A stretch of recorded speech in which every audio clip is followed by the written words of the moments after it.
Do I look like a gross sister, y'all? Y'all know who the gross sisters are?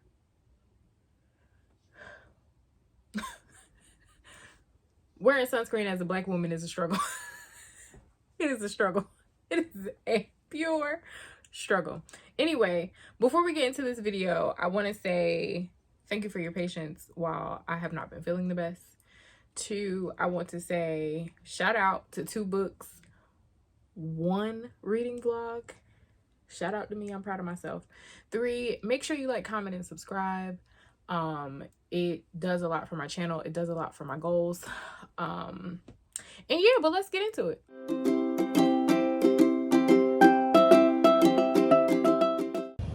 I guess this is how I start all the vlogs, huh? Walking to the car. Hi guys. Welcome to another book reading vlog situation. The main, I'm sure you saw the title. I don't even know what the title of this is going to be yet. But the main focus of this reading vlog will be Let Us Descend by Jasmine Ward. But you're going to get a bonus because I'm currently listening to The Woman in Me by our queen, the princess of pop, Miss Britney Spears. And let me tell you something. If I catch Justin Timberlake ass on the street, I'm gonna knock his head off between the washing machine and dry it. Why he was putting that girl through all that damn grief? For what? A bunch of damn nothing. Not me putting my finger in the screen. So, plan for today. Just being honest, I don't feel good. I overdid it over the weekend, but Mom and I are going to the city tonight to see Jasmine Ward for a Let Us Descend book event. I do have the audiobook, and it's taking everything in me not to listen to the audiobook, but I want to actually read the physical book, and I'll probably listen to the audiobook like next week sometime, which is why I'm listening to Britney Spears' book. So let's get into I'm sorry y'all, I get winded fast, and walk to the car was a lot. Let's get into our girl Brittany. So let's just talk about my relationship, we'll say, with Britney Spears. I was a fan as a child. I loved the Crossroads movie. I had my little Britney Spears Barbie doll. I had Christina Aguilera Barbie doll too. Like, we were one of the girls. I was also an NSYNC fan, but I'm only gonna be 30 this upcoming Sunday. So I was not old enough to have been paying attention to the tabloids and stuff like that. Like, I don't remember them going through, you know, like the breakup, and like her and Justin Timberlake going through the breakup and like all of those things. I also was not old enough to realize the damage that Justin was doing with his Justified album. Like, I loved Cry Me a River. That was my song. And then by the time I got to college, he came out with what's that album that got You Can Be My Strawberry Bubble Gum, You Can Be My Blueberry Lollipop. What album is that? That was my album. I was not old enough back in the before times to realize that Justin Timberlake is a jerk. Nobody told me nothing. Nobody told me nothing. So now when I catch him on the street, because honestly, everybody in Britney's life need their head knocked between the washing machine and dryer. Everybody has failed that baby, and I just don't think that is fair. And now she on the internet in her little tiny panties, almost showing us her cootie cat every day, because that's the only thing she could do to keep her mind stable. Poor sugar. Y'all gonna leave that girl alone. She been drinking since she was 14, 13 or something like that. This book is crazy. So far in the book, we've talked a little bit about her family dynamics, which I love that she is bringing up the generational issues of alcoholism and abuse, and what that looked like in her home. And I feel like lately the theme in the books are like connecting the pieces to like this happened and this is why it happened. Like there is this familial connection between the things that we experience and the habits that we repeat until we figure out how to heal them. And I think that's very important that she has been able to write about it in a way that is very reflective, you know, and not necessarily blaming anyone. This book doesn't sound like she's pointing the fingers and saying, oh, my life was crap because, you know, my parents didn't do this and this. Did I tear up this book? Oh, okay. I actually appreciate that. But now, you know, we're talking about her career. She is talking about how she was sexualized and like how she noticed early on the differences between the questions that they asked her versus the questions that Justin was asked, like, you know, the male versus female dynamic in relationships, you know. That part is interesting to me because I think Britney Spears is she is portrayed as aloof and dumb, for lack of better words, when she is not at all. She's not. So that's very interesting. But now the part that I'm listening to, Girly is talking about her relationship with Justin Timberlake. I'm not gonna spoil anything for you, but when I catch his ass, I ain't got that much energy left and my chest be hurting. But when I catch him, I'm gonna use the scoop and a half of energy I got left and knock him in his head. Why was he a jerk? Why? And I'm not saying that Britney was innocent, right? But I don't think we talk enough about how breakups definitely affect men and women differently, right? But and also, I think it also has a lot to do with, I always get the hiccups. I feel like I'm too old to have hiccups. Anyway, I feel like it also has a lot to do with the executives involved, right? Like, they were able to easily mold Justin, but he could have been able, he could have stepped up and been like, no. You get what I'm saying? So it doesn't take the blame off of him. It's still his fault. But and also, I know that because they have been stars since they were so young, that the executives and the people around them play a really big part in the decisions that they make, how they decide to do things, and why they decided to do things. So of course, being young and money hungry, being able to sit back and listen to them probably in his ear saying, oh yeah, let's put a girl in the Cry Me a River video that looked just like her, and insinuate all of these things, not considering how it was going to make her look and how those things are damaging to her. When I catch him, we ride at dawn. When I catch him, when I catch his ass, he better run from me. So I'm curious to see what else I learned from this book, and I will keep y'all updated. The book is only 6 hours long, like rounding up, it's 6 hours. Not long at all. And I'm listening to the audiobook. The other things that I will say, about this audiobook is she is not reading it. She does read the foreword. She explains why she's not reading it. I totally respect that and I understand that. The person that is reading it is Michelle Williams. No complaints. And I love that it's not a super long memoir.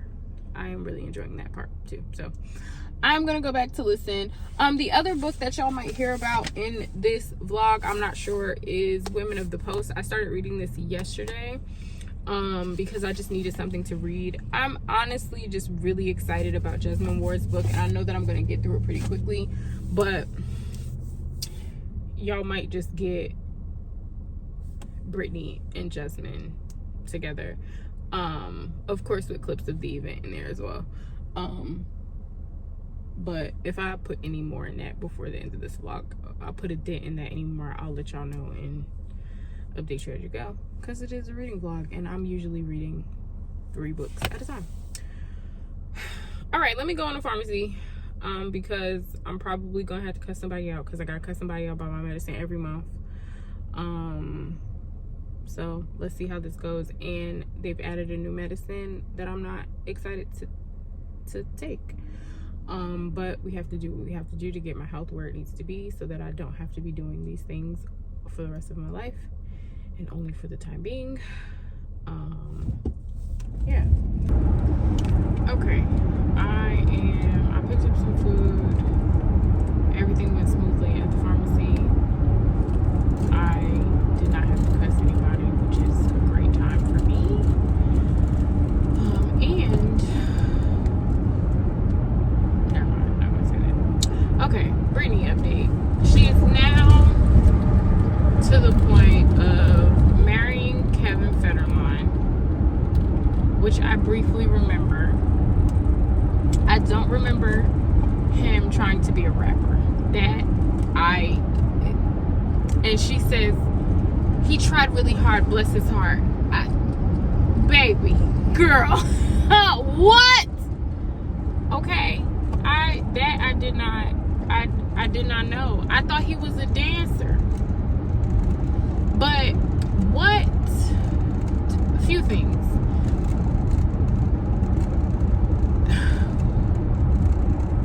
I love that she is not, bashing anybody. She is not speaking negatively about anybody as much as she is just saying the things that she experienced from her perspective. And that is also what I really enjoy about Nicole Walters' book, is that when things happen to you, you don't have to go into deep detail. Okay, you simply can just say what happened, and people can put the pieces together.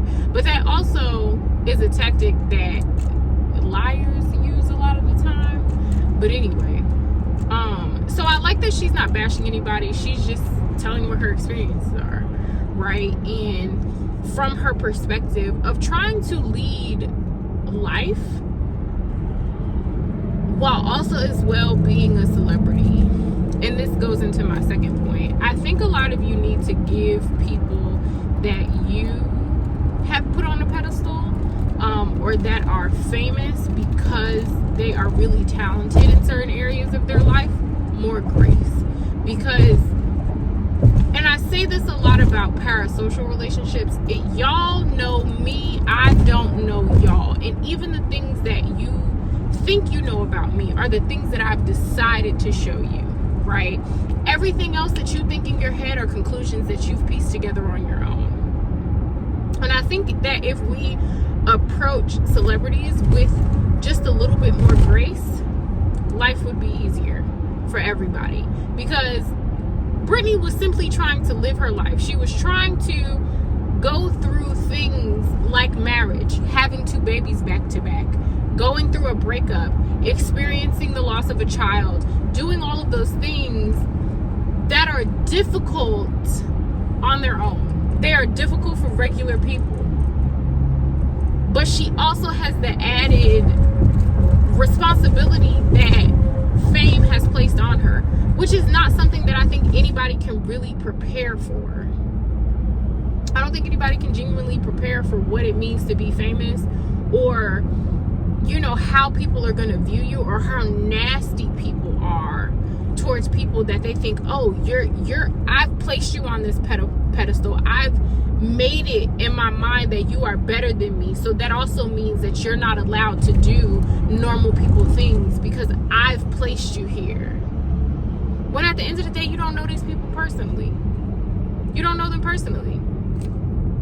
And it's unrealistic to place these standards on people that still have to live regular life. Like, having a bunch of money, the American dream is having money because it allows you to have options, right? But having those options does not automatically mean that you are smarter, better, whatever the case may be. That is not that. And a lot of the times, the people that you think have all these things, like, it just, I don't know. The way that y'all treat and the way that y'all view celebrities, and even the way that I watch how y'all interact with my mother or Adela, like, so many times I've been made uncomfortable. And we are not at all Britney Spears, you know? So they are normal people. They just have a different job from you, baby. That's all. They just have a different job from you. That is it, and that is all. Stop treating these people crazy. Like, she talks a lot about, like, just wanting to protect her children. And I feel like that's something that all moms know, right? That is a fear that y'all all have collectively. But she can't do that, and she can't act a certain way to protect her children because y'all have put her on a pedestal. And y'all assume that her money and her access should make her better than, oh, she doesn't have to worry about those things. She can just hire such and such. No, she think about stuff the same way that you do. Again, y'all done drove this lady crazy. Got her on the internet in these little ass panties. All because she can't catch a damn break. Okay, I'm sitting in the bathroom. I'm about to take a shower so that we can head out to the city. I finished The Woman in Me by the lovely Britney Spears. And I wish... Remember that scene in Mulan where Mushu was like, dishonor on you, dishonor on your cow? That's how I feel about her family, Justin Timberlake, and everybody that stood around and watched her be abused and say nothing. I think she is a wonderful woman. I think she deserves all the peace she can possibly muster. I hope her children are well. I hope she finds love. I wish all the good things for her. But as for her family, as for Justin Timberlake, as for everybody else, y'all did that lady dirty. Y'all did Britney Spears so dirty, and nobody deserves that. And you want to know where it all stems from? It all stems from money. And if y'all worked half as hard as she had to, maybe y'all could have y'all own, you raggedy bleep bleep bleep and bleeps. I feel so bad for her. I think another thing that I will say, and this is not an insult to her at all, or to her intelligence or anything like that. I think because of everything that she's been through, I think at some point she stopped developing. I really do. And I feel so bad. But that is a side effect of trauma. That is what happens, you know, when you've been through so much.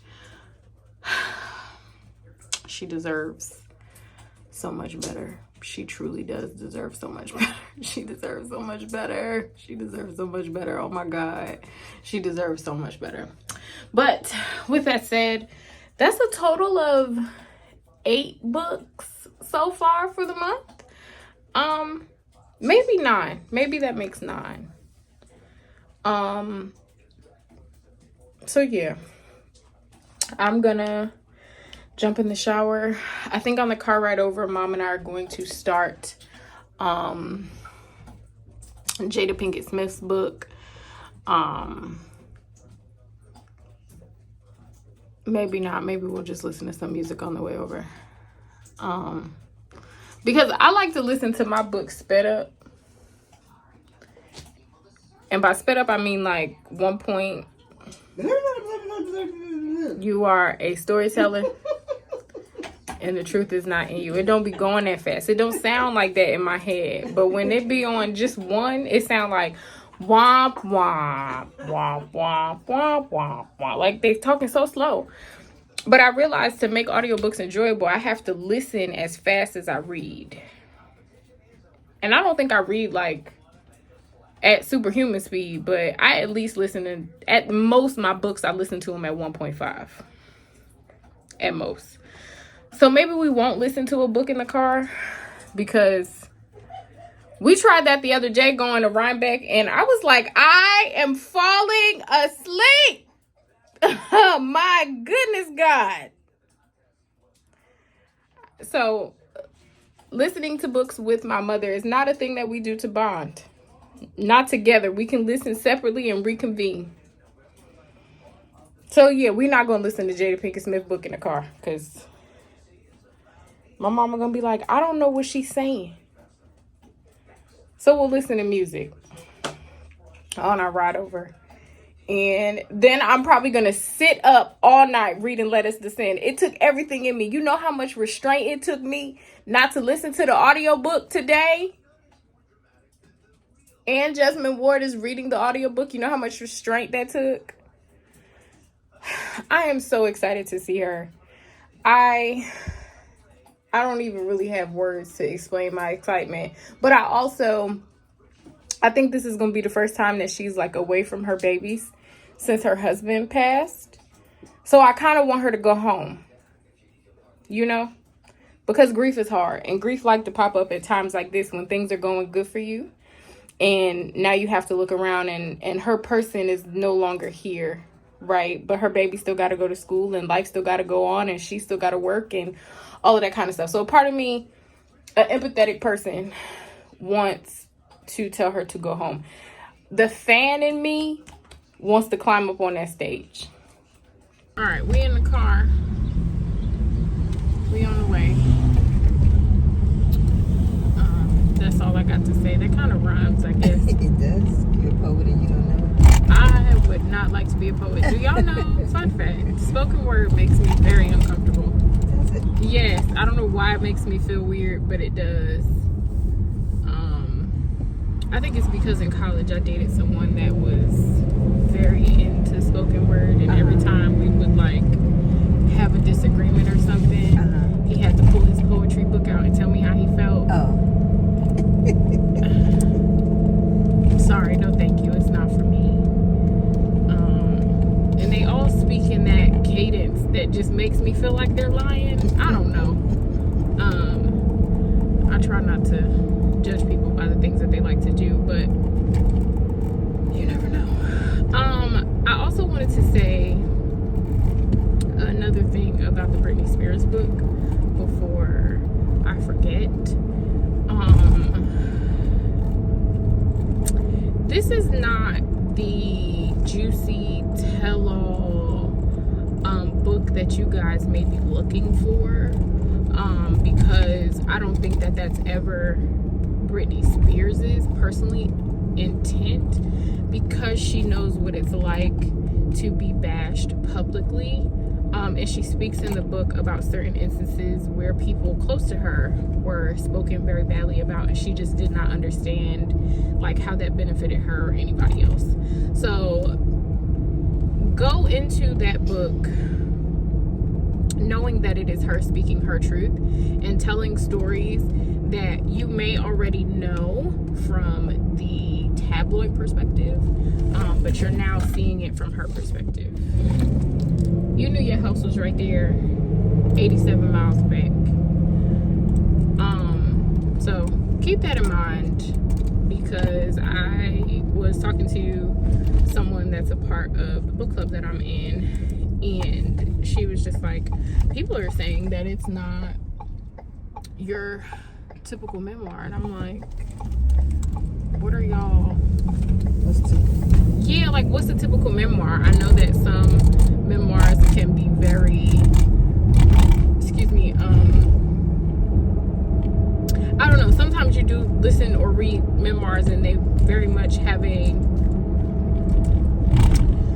guideline to them, like, you know, like you could pull out a, I don't know, like somebody told them how to write it, right? But I don't know, she is speaking her truth. And like I said, her mama, her daddy, and Jesmyn Spears, they all deserve every bad thing that they possibly can encounter. They should stub their toe. I hope that the shoelaces in all their favorite shoes spontaneously go missing. I wish them inconvenience, because the way that they did Britney Spears is very wrong, and to do all of that just for the sake of money is ridiculous to me. It is ridiculous. It's truly egregious. All over some money.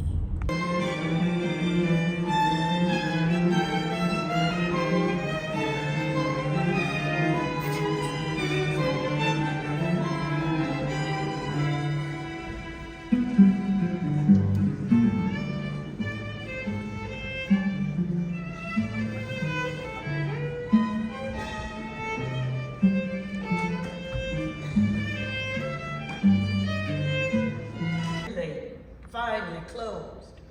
Perhaps his totem, master of the house and eunuch at his ear. I wonder what the royal household saw in my grandmother. If they saw something in her that spoke of power, that told them she could bear more than the weight of her Jasmine Ward. Oh, I am home. I did not know that I could love Jasmine Ward more than I originally loved her. There's so many thoughts and things that I have. I just wanted to come in to say a few things. So first, I couldn't record in there, so the little bit of clips that I got is what y'all got. And a few things about her. Extremely smart, extremely well-spoken. You can feel the effort and the love and the hurt and the grief and the sweat and the tears that have gone into this work. And I think that's very important. A few things that she did talk about. She mentioned Dante's Inferno being the inspiration for the title of the book, as well as how some of the things in the book transpired. She talked about religion. She talked about grief. She talked about how much research she put into this book, which I think is so important, because nowadays I see a lot of these indie authors bragging about, oh, I wrote this in 5 days. I wrote this in 10 days. But there is power in research. There is power in taking the time. Your piece of art may take 6 years, and that is okay, right? I think what I heard listening to Jesmyn talk about Let Us Descend in the journey to getting here is that your art is a reflection of you and the things that you go through. But you also can learn a lot from your characters and from the things that you write. So if you don't know, she lost her husband in January of 2020, which led to her not writing for 6 months, which then in turn led to her completing this book.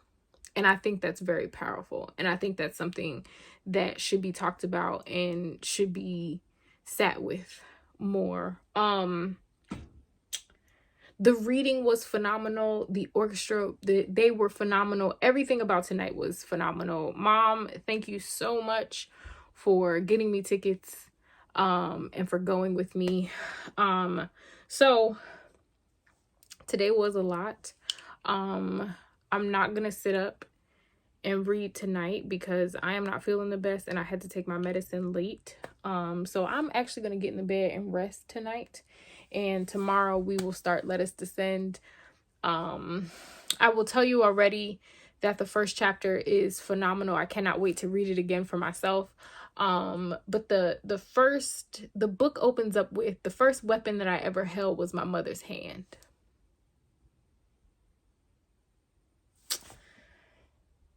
Woo! We about to go on a journey. Another thing, it makes me want to reread Beloved, so I probably will. It also makes me want to reread The Water Dancer by Ta-Nehisi Coates, which I probably will. So yeah, we'll see where this journey takes us.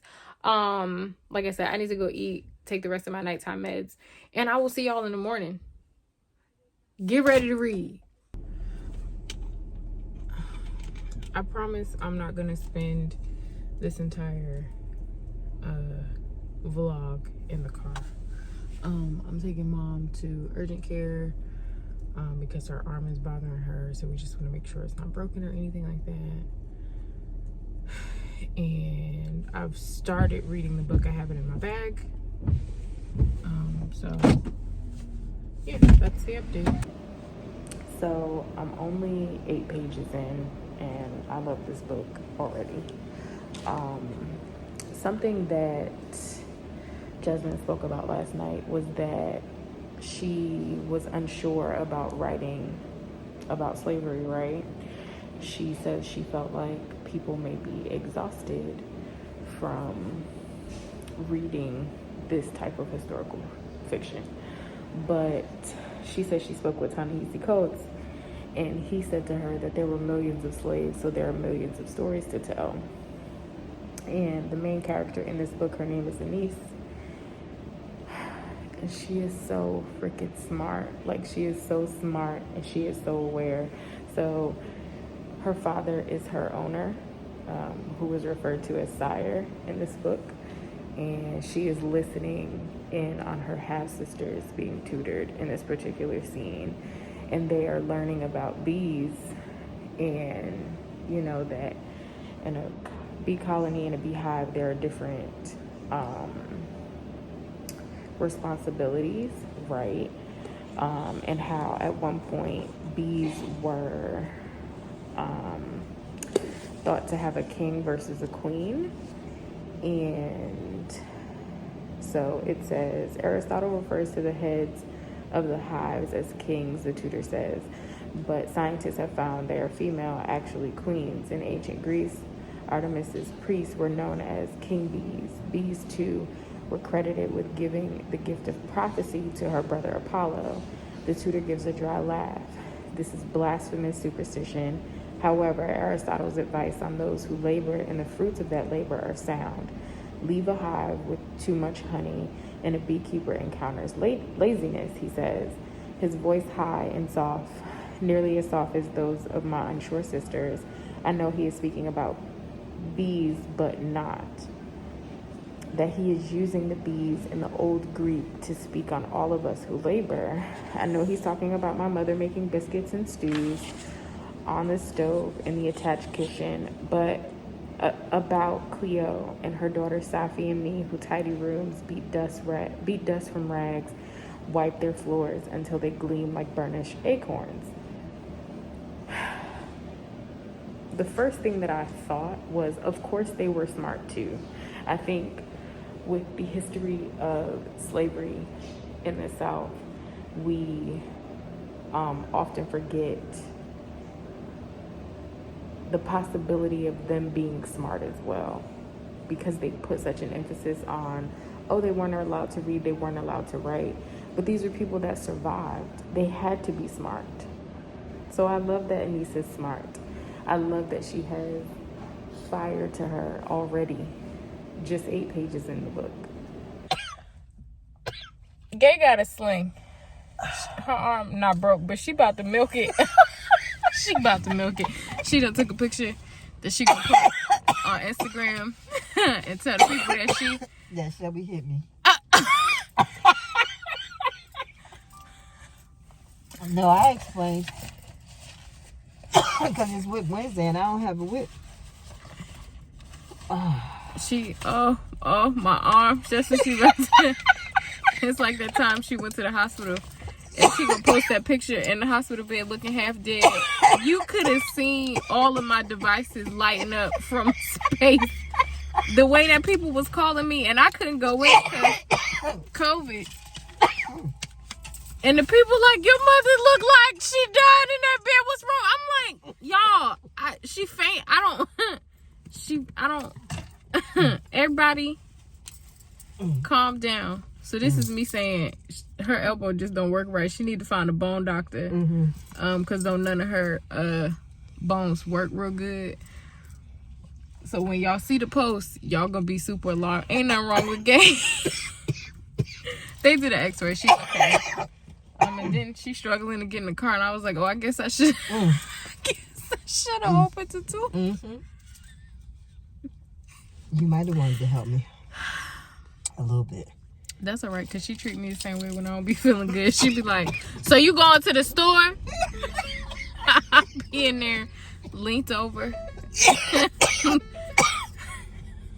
Heart about to beat out my chest. It's all right. We treat each other the same. Nobody is being abused. We both inconsiderate sometimes. Oh. She be like, oh, you can't breathe? Okay, well, when you go in the kitchen, bring me some ice back. What? It's all right. We both not wrapped too tight. It's fine. Hi, y'all. Yesterday was not a good reading day. I was out running around. I had to go to the pharmacy for Mom and I, and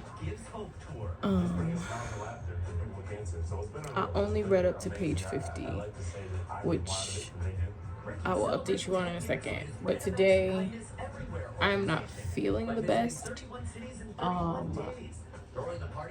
Started a new medicine. I am ridiculously fatigued. Staying awake is hard. I'm also a bit dizzy, which was something I was dealing with prior to this new medicine. So like moving around is hard, but I am up. I am waiting for my food to be delivered, so I'm gonna try and read some more. So the last time, that's my baby and his squeaky ball. The last time I spoke to y'all, what did we talk about? Hold on, let me go check. Okay. The last time we spoke, I was only on page 8, and we spoke about the bees. I am now on page 51. I might be far. No, 57. 57. Y'all can see I'm on page 57. So much has happened. So we talked about the bees, right? And Anise being so smart. Something that I'm picking up is the importance of storytelling in this book, and it's actually something that Jasmine Ward spoke about, but I see what she was talking about now. So her father had been giving her the eye. Sire, he don't even deserve to be called a father. Had been looking at her a certain way, making her uncomfortable. And her mother, the time that she spent with her mother in the I don't even know if I made that clear, but her mother has been teaching her to fight. So she finally tells her mother something almost happens, and her mother intervenes, and because of that, her father sells her mother. And she goes into a very deep depression because her mother and her are close. And I like that we are experiencing the closeness of their relationship, because who they share their cabin with, Nan, it's very clear that Nan, it was outright said, she's not gonna love something that she can't keep. And I think that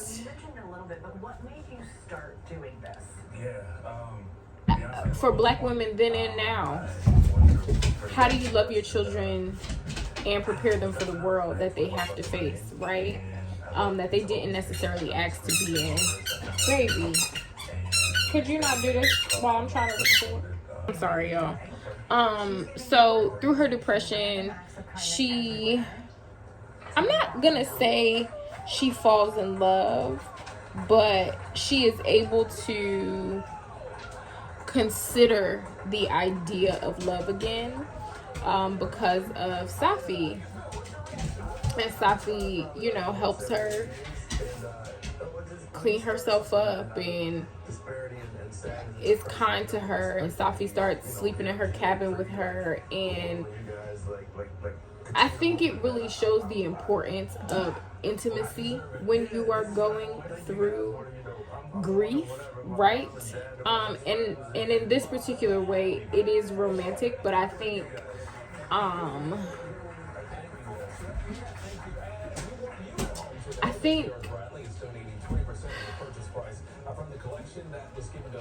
sometimes you just need a hug. Sometimes you just need tenderness, especially when you lose the only person that has loved you.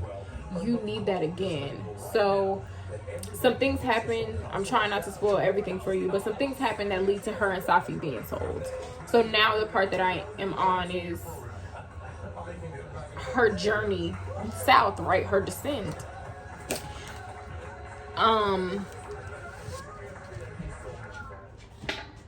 Dante's Inferno is outright referenced during this, and we are starting to see her connection with spirit, which is something that Jasmine Ward made clear was very important in this book, and I'm just thoroughly enjoying it. Some things about her writing style that just amaze me. I think the way that she uses foreshadowing is amazing to me. So back to the storytelling thing. She's using the stories that Annis's mother has told her as a tool that Annis has. I think Annis has questioned, like, Mom, why have you taught me all of these things that I can't use to protect myself? No, sit down. Sit down. Thank you. But she is actually using them. But Jasmine Ward is using foreshadowing in these stories to kind of lead us to what is happening, or the opposite of what is going to happen. So, for example, the big comparison is to Annis's grandmother, Mama Aza, right? We talk about her a lot. We hear a lot of her stories, but we're also seeing how her life in Africa, her life in Africa wasn't as far removed from the life that Annis and her mother had in America as slaves. And I don't want to tell you too much more, but if you do read this, you'll see what I mean. Whereas, like, Mama Aza was placed into this position where she was supposed to be seen as, like, it was an honor, right? But it turned out to not be that much of an, like, it wasn't a good life the way that it was assumed to be, right? And granted, she had her freedom, but did she really, based on what her new responsibilities were and the things that she had to go through, and so on and so forth, which eventually led to her being sold into slavery. There is that thing again of generational trauma, right? And how your current life isn't as far removed from your ancestors' lives as you think they are, right? Which I think is powerful. I think it is powerful because it shows how the things that your mother teaches you, that your grandmother taught her, come from a place of recognition. It comes from a place of understanding what you're going through and being able to see it from an outside perspective, right? I'm thoroughly enjoying this book, y'all. I really, really am. I'm curious to see where it goes. I'm also enjoying the fact that it brings up something that she said the other night, which was there were a million, that Ta-Nehisi Coates said to her that there are a million slaves, there are a million stories to tell. Something that is interesting to me is that a lot of these types of historical fictions are talking about escape. This hasn't gotten to that point yet. I don't necessarily know if Anise is going to try to escape or not. But it is showing her life similar to the way that we experience life, and we just go through it, right? And that escape is not something that is always an option. So it is not downplaying the trauma of slavery as much as it is pointing out the fact that this was normal life to them. The things that they went through was just, unfortunately, as normal as you getting up to go to a job that you hate, right? And we know that it is, in fact, was not normal. The things that they went through were inhumane and terrible and bad.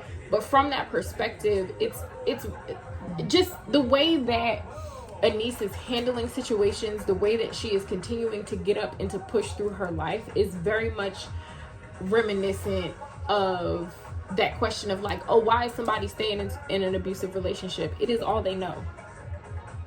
If she was to run away, what is she going to get? Right? And that's interesting to me. It's interesting to me. Because then it brings up the conversation of grief and how grief is a thing that will cripple you if you allow it to. But you got to make the choice to get up and to understand that you can grieve and function at the same time, even when it doesn't feel like it. Even when it doesn't feel like it. So that's interesting to me. That's very interesting to me because think about personally, right? Escaping isn't always an option for us. We can't always just get up and run away from the things that life just hands us. And that's what it was for them too. You know, it's so easy for us. Hell, I've said it plenty of times. Baby, I simply would have passed away. I don't know that I would have been able to survive some of the things that our ancestors have survived. But and also, there are things that I endure that other people look at and say, how does she do that? You know? So it's like, when you think about it from that place, opposed to us viewing it from having our freedom and being who we are today versus like I just never considered that like this was just life for them. This was life. Being sold away from your family was a part of life. It was something that they had to deal with. Like what? So I'm going to try and do some more reading. I will come back and update you with however far I get. I kind of want to read another 50 pages or so. See what more we get. But that depends on how my body is acting, baby. To be honest with you. Okay, I'm in the car. I have not done any reading yet for the day. I'm feeling pretty good, but it is the Friday before my birthday. So I want to go to the bookstore and do my little birthday book shopping. I know one of the local bookstores, I definitely have like a $20-$30 credit or like points accumulated. So I want to go there first and see what they have. And then the other bookstore, I am going for two things in particular. So I like to annotate my books, y'all know that, but I like to have like a nice copy and then a copy that I annotate. So like mom has the original like first edition of Beloved by Toni Morrison. I will not be annotating that. So I'm going to get a copy of Beloved, a paperback that I can annotate. It's mine, whatever. And then, oh, it's 11/11, make a wish. Anyway, and I have a copy of The Water Dancer by Ta-Nehisi Coates that I want to keep nice. And I'm going to go get a paperback to reread and to annotate. So that is where I'm going. I did read some more last night since the last y'all saw. And I really love this main character. She is being followed by the spirit. And she is trying to figure out who this spirit is. She thought it was an actual person, but she's figuring out that it's spirit. And she has this interaction with the spirit. And the spirit says, you called for me. And she like, you ain't my mom. I called for my mom. And it very much gave, you know how you pray for something, and because it don't look the way that you thought, or it don't look exactly to the T of what you prayed for, you just immediately reject it? That is what she is doing. And she like, because when her and her mother were separated, her mother said, or even before that, right? Her mother had said, they were talking about spirits, and her mother told her that the earth is laced with them, right? The earth is laced with spirits. And if you call for spirit, or you ask them for a question, or whatever the case may be, they're going to answer you. And she said, and some people treat spirit in a certain way, and she was like, don't treat me like that. Don't treat my spirit like that. She was like, you call for me, I'm gonna come for you. Even in that life, like even from the other side, your mother will always protect you. Your mother will always guide you, and so on and so forth, which I thought was powerful. So it was like, she like, I called for my mom, and you didn't call. You not my mama. So I don't know who you are or what business you got here. She like, oh, you must be coming for one of the other ones. And she like, no, I came here for you. I appreciated that. But then it was like all the things that her mother taught her immediately came to mind, like about spirit. Because she like, okay, if this spirit is here for me, for whatever the reasoning may be, my mommy always told me to offer them something, right? You know, shells or fruit or whatever, which you should be leaving offerings for your ancestors anyway. And she was like, I don't have nothing. Like, all I got is this beat up body. Like, all I got is me. Which I thought was, I thought that was powerful too. Hello, friends. So I am halfway through chapter 6. Maybe a little bit more than halfway through chapter 6. Y'all can't even see my face. I'm just making a minute. I'm just in the way. Anise has been through so much. But she has finally made it to the pen in New Orleans. And I can't get over how beautiful the writing is. I can't get over the emphasis on storytelling, and how sometimes the only thing that you have is your ancestors or your memories, right? Like you have them in that way. And I think that's really powerful, and I don't think that we put an emphasis on that enough. Again, the writing is phenomenal. I really don't know what else I have to do to tell you to read Jasmine Ward. Like, what do I have to do? Tell me what I have to do, and I will do it to convince you, because, well, depending on what it is. But anyway,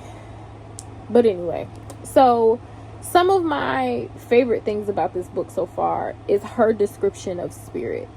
So I've told you that there is a spirit following along with Anise, and her interactions with spirit are so much like, I feel like the ways that I interact with spirit, right? From her hopelessness from time to time to her excitedness when she does get glimpses of spirit, right? Because she no longer feels alone. But this idea that our spirits can help us, but they don't all have all the power. Like, not every spirit is all knowing. I appreciate that, because it makes it clear that spirit is as ordinary as we are, right? And that spirit is probably more like a family of like a family using each other, or being able to help each other help their living, if that makes sense. I really enjoy the way that she is writing spirit. I really do.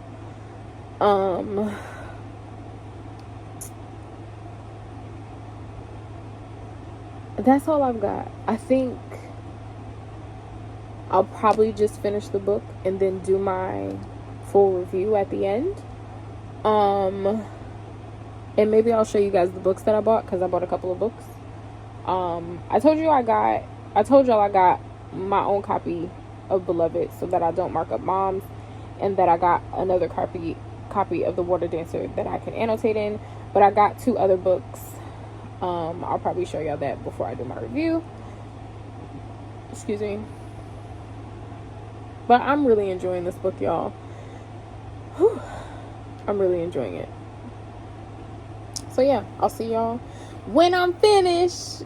Okay. It took me a couple of days, about a week, to really sit with my feelings for Let Us Descend by the illustrious, the wonderful Jasmine Ward. I want to say something to you, and I want you to take it with the severity of which I am saying it. She is the very talented love child of Zora Neale Hurston and Toni Morrison. I can't even speak. I am so in awe of this lady. The growth of her writing from the first book that I read by her to now. The consistency also, with the depth, with the vividness of her descriptions, with this ever struggling battle with grief that is her life, that you can very much see in this book. How well read this woman is. Something else that I want to say to any of you that are watching this and you are an author, because I know that there are a few. Take your time with your art. I think in today's world, with social media and book content creators that read very quickly and push out content very quickly, it's easy for you to want to write a book in 7 to 10 business days. I'm here to tell you that that is not enough. The 7 to 10 business days is not going to get you the New York Times bestseller. The 7 to 10 business days is not going to get you the depth and the quality. Okay? I think it's important to think about your why, and to understand that the greats, living and otherwise, took years to write. It's not a race, baby. It's a marathon. I think reading this and listening to her talk, which I really, really wish I could have gotten more content. I'm going to check their social media to see if the whole talk is posted by now. And if it is, I'll leave the link below.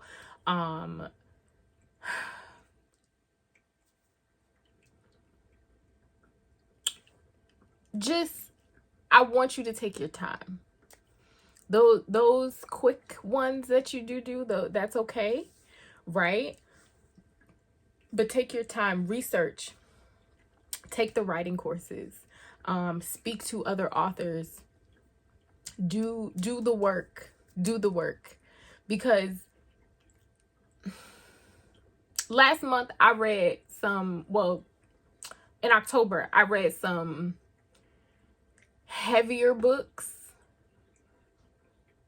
but you could see the time and the effort put into those things. You can see the time and the effort put into those things. You can feel it. Okay, so Let Us Descend tells the story of a niece who is a slave, and we follow her journey of being sold.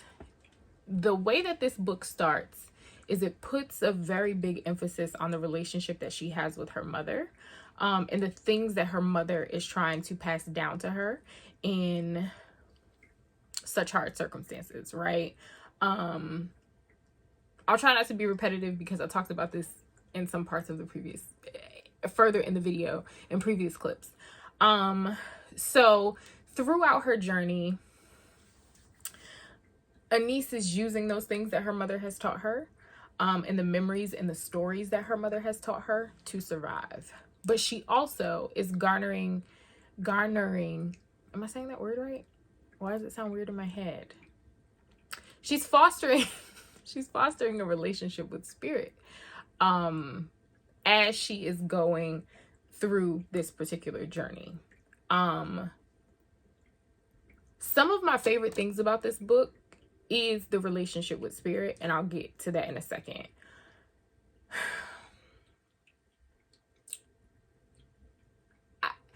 So the title of this book stems from Dante's Inferno, which is a poem about the descent into hell and the different sections of hell, right? The different rings of hell.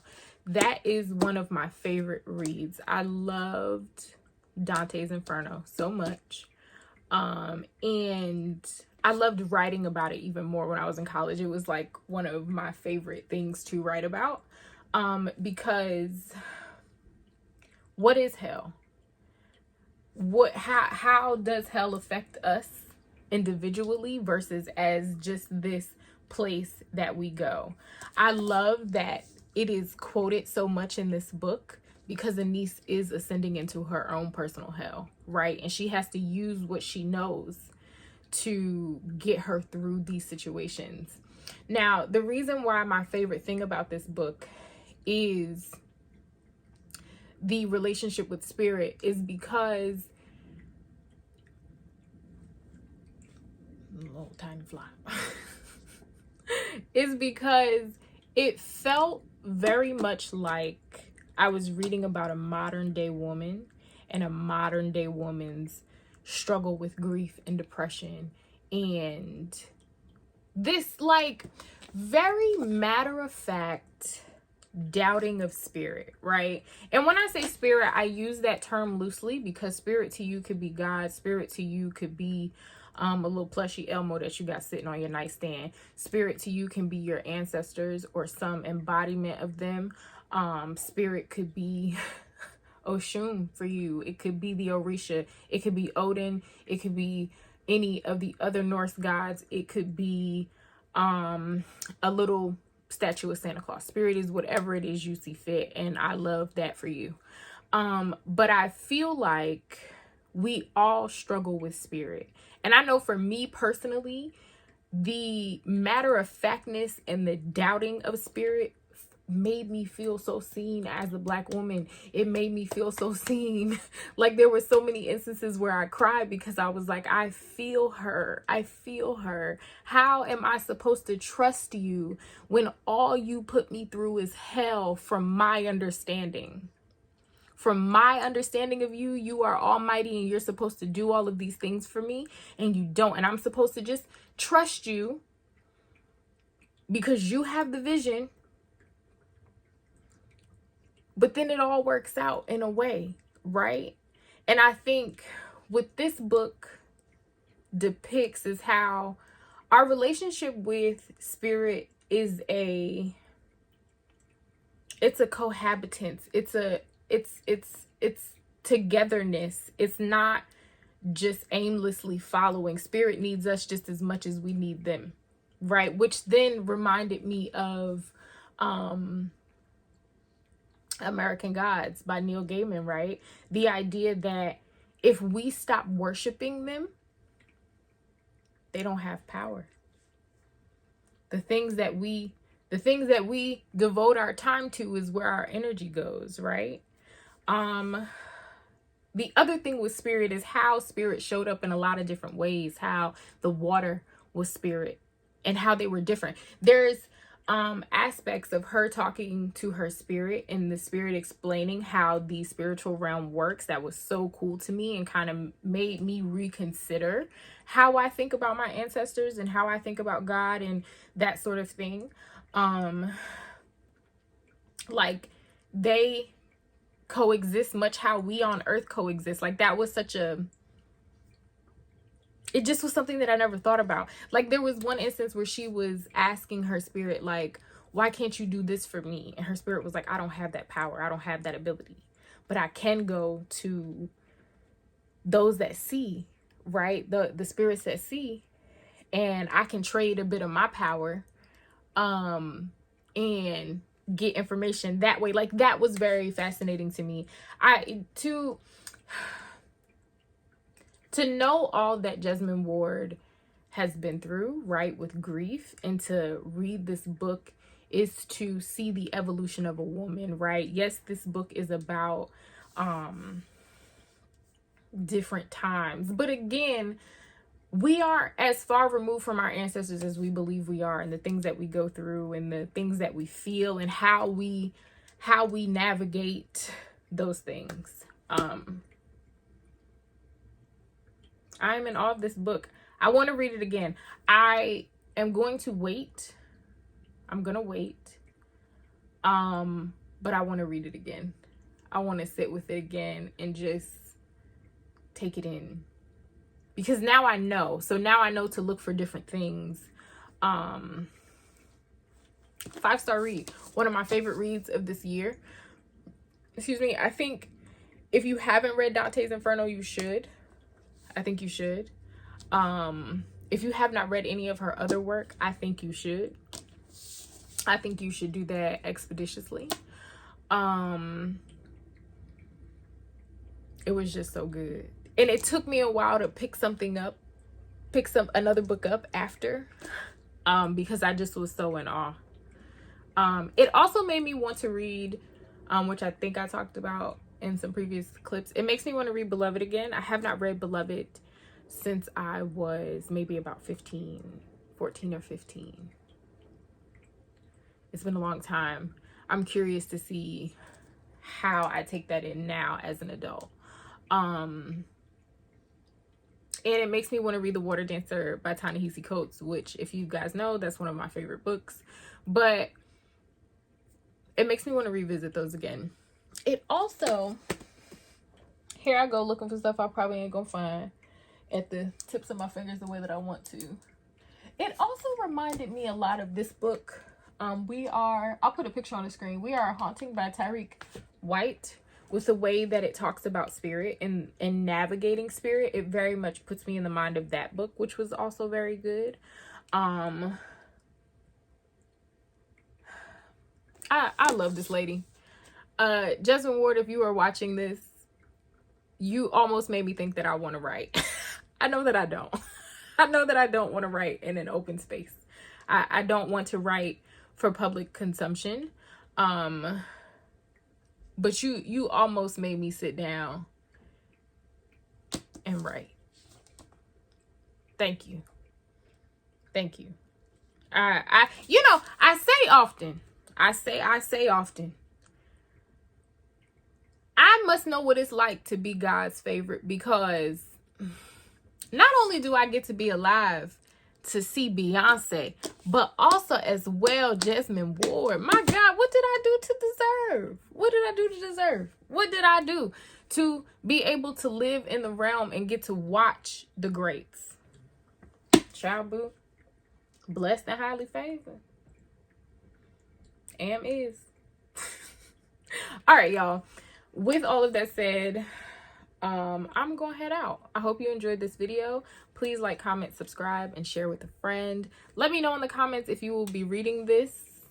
I would like to know. Let me know in the comments if you read Britney Spears' book. I talk about that at the beginning of this video. And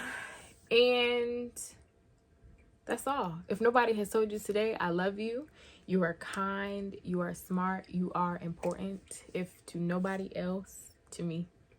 Bye, friends.